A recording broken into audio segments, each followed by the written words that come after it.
Patrick Chamboredon, bonjour, merci Bonjour. de recevoir Tous pour la santé. Alors, c'était la 10e édition de la matinale de l'Ordre sur un sujet important, la vaccination. La présentation des résultats de l'enquête faite par le Conseil national de l'Ordre des infirmiers sur la vaccination. Les grands enseignements de cette 10e matinale, quels sont-ils? Ils sont multiples. Déjà, un motif de satisfaction, cette enquête a recueilli plus de 5000 signes, 5000 participations des infirmiers, donc on voit que la profession se mobilise sur cette question-là.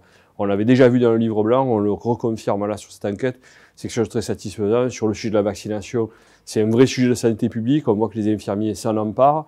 On voit des chiffres en évolution pour la couverture vaccinale des infirmiers, peut-être pas les plus satisfaisants du monde, mais en évolution, donc un vrai point d'amélioration. On arrive à 50%. Hein.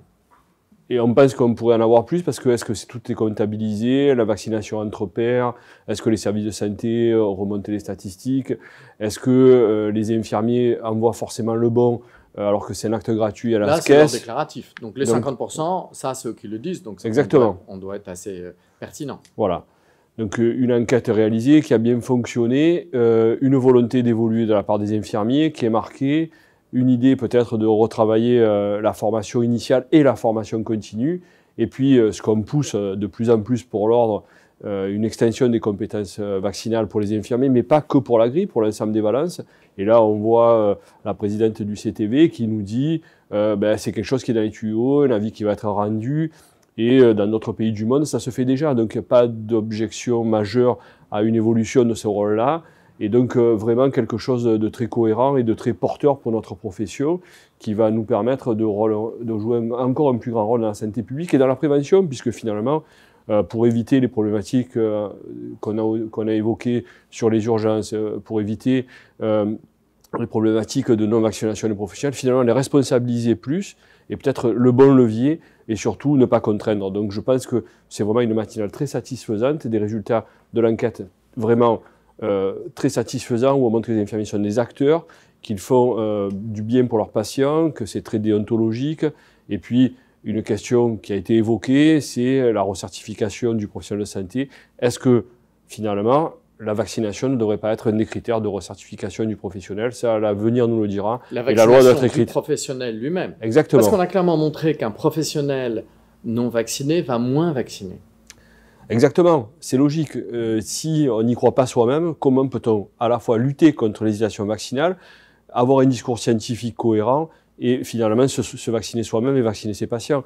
Donc c'est tout un ensemble de choses. Amener de l'information, comme ça a été fait aujourd'hui, comme l'Ordre s'y a entrepris depuis plusieurs fois sur la question de la vaccination du professionnel et des patients. Rappeler que les patients qu'on suit, c'est au domicile, souvent des patients âgés, souvent des patients isolés, souvent en perte d'autonomie. Et donc ces patients-là, c'est vraiment la cible des professionnels de santé infirmiers qui se déplacent et qui va les prendre en charge H24, 7 sur 7.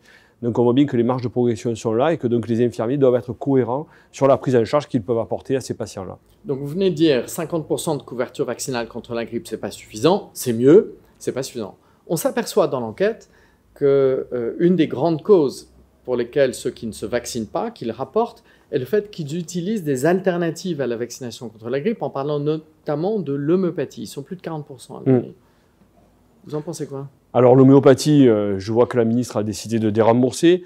Le fait scientifique concernant l'homéopathie n'est pas forcément très avéré.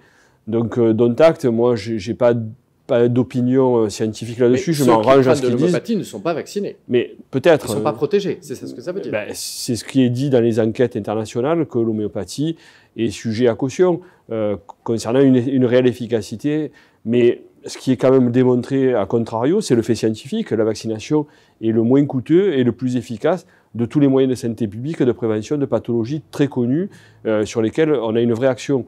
Donc moi, je dis que le fait scientifique doit être discuté, certes, mais les enquêtes montrent qu'il n'y a pas plus de maladies telles que ça a été déclaré aux États-Unis, de l'autisme, ou en France de problématiques liées à la vaccination. Donc il y a des enquêtes qui sortent là-dessus de plus en plus. Donc j'inciterai les professionnels à passer par la voie scientifique, c'est-à-dire à se vacciner pour vacciner ses patients, se prémunir soi-même et prémunir aussi l'entourage de toutes les personnes qui prennent en charge. Il faut revoir de la formation. Alors certainement que la formation à la fois initiale, mais aussi continue, doit être questionnée de façon à amener peut-être plus de faits scientifiques. On nous a rappelé que Santé publique France a fait un volet sur son site internet qui est uniquement dédié aux professionnels. Donc ça, c'est quelque chose que j'incite les professionnels à aller visiter pour avoir des foires aux questions, pour pouvoir discuter cette possibilité, ce fait scientifique qui quelquefois est battu en brèche dans la presse et aussi dans les idées de café du commerce, je dirais. Donc voilà, il faut que les professionnels de santé et infirmiers se rappellent que ce sont des cliniciens et qu'à ce titre-là, ils doivent véhiculer et soigner selon les données acquises de la science. Les données acquises de la science, à ce jour, démontrent que la vaccination par voie d'injection est très efficace et très peu onéreux et sur lequel on maîtrise les effets indésirables. Alors, vous avez clairement dit que la vaccination était une des priorités pour l'ordre, oui. Pour que les infirmiers deviennent des agents de la vaccination, oui. de plus en plus importants, oui. en étendant leurs prérogatives. Est-ce que ça veut dire que c'est une première étape dans la voie d'un rôle plus important en matière de prévention?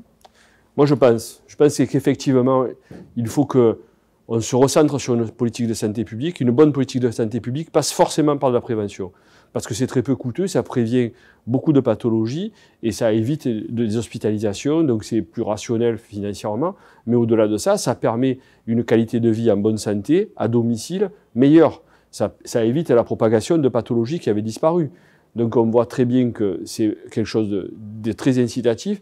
Et effectivement, est-ce que l'avenir de la profession infirmière se joue toujours dans le cure ou dans le care? C'est un débat qui doit être tranché. Depuis des années, on dit qu'il faut aller vers la prévention. Je pense que les infirmiers, au vu de notre nombre, 700 000 en France, 900 000 prévus dans 20 ans, nous sommes vraiment et réellement des effecteurs de santé publique, réellement des effecteurs de la prévention. On ne travaille pas que dans la maladie, on travaille en crèche, on travaille en santé au travail, on travaille en scolaire. On voit bien que ces modalités d'exercice-là sont des exercices déjà de prévention. Donc j'incite les infirmiers et la profession à regarder peut-être plus attentivement sur ces sujets-là. Mais tout ça, ça passe aussi par quoi? Par de la réglementation et puis aussi un aspect de reconnaissance qui va inciter la profession à s'orienter vers ces sujets-là. Et peut-être ça va permettre de changer le paradigme français, de faire du tout soin vers de tout prévention, ce qui est déjà le cas dans beaucoup de pays d'Europe de l'Est, ou d'Europe du Nord, pardon, pas de l'Est, d'Europe du Nord, où on voit bien que finalement le critère qu'on a en France de qualité de vie en bonne santé est en augmentation alors qu'en France il est en diminution.